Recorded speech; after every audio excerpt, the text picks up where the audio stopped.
Para makita natin kung makakapili tayo ng slot. Breakan mo. Ayan. Ito sir, ito. Ito. Back parking sir, paano ka mag back parking dyan? I-left ko muna, tapos atras. Okay.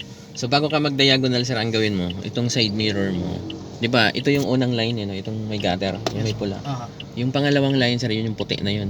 Itapat mo yung side mirror mo dun bago ka mag-diagonal. Okay. Tapat mo. Yan, lali sa brake. Yan, stop. Yan, ganyan. Tapos agad mo manibela kaliwa. Full turn. Okay, turn pa. Yan. Tingin ka lang dyan. Tapos malalaman mo yan sir kung kailan ka aatras. Dito sa side mirror na to sir. Makikita mo dapat yung unang line. Yung may pula dun. Breakan mo. Konti pa. Yan, stop. Yan. Ayun.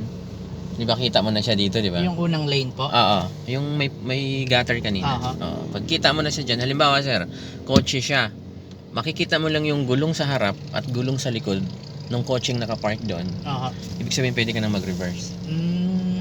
Kagaya niyan, kita na natin siya, pwede ka na mag-reverse. Okay. Reverse mo muna. Tapos full turn ka sa right. Full turn mo muna sir kasi may mga naglalakad na naman eh. May mga naglalakad pa naman dito kahit umaatras ka, sa likod pa rin dadaan. Tapos itong nakikita mo na to sir, hintay mong lumabas dyan sa kaliwa. Okay po. Atras ka ngayon. Sige, atras ka dahan-dahan.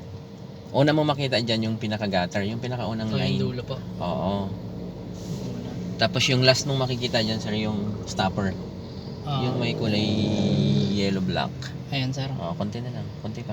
Tingnan mo dito sir, tingnan mo. Medyo mahaba pa konti dito, di ba? Konting atras na lang. Yan, stop.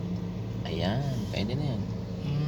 Diretso mo yung manibela mo. Isa, dalawa. Okay. Clear sa tao. Baka may kumalampag. Gas ka ngayon. Pasok na yan. Kasi may lumabas ng stopper eh. Gas pa. Ayan. Pwede mong ibangga konti yung diretso lang. Oops. Sige. Konti pa. Ibangga mo konting-konti lang. Yan. Yan na yun. Yan na yun. Yan na yun. Ganun pala yung technique. Ang galing yan yung technique sa parking. Lagay mo muna sa park. Para ulitin natin. Ganun lang.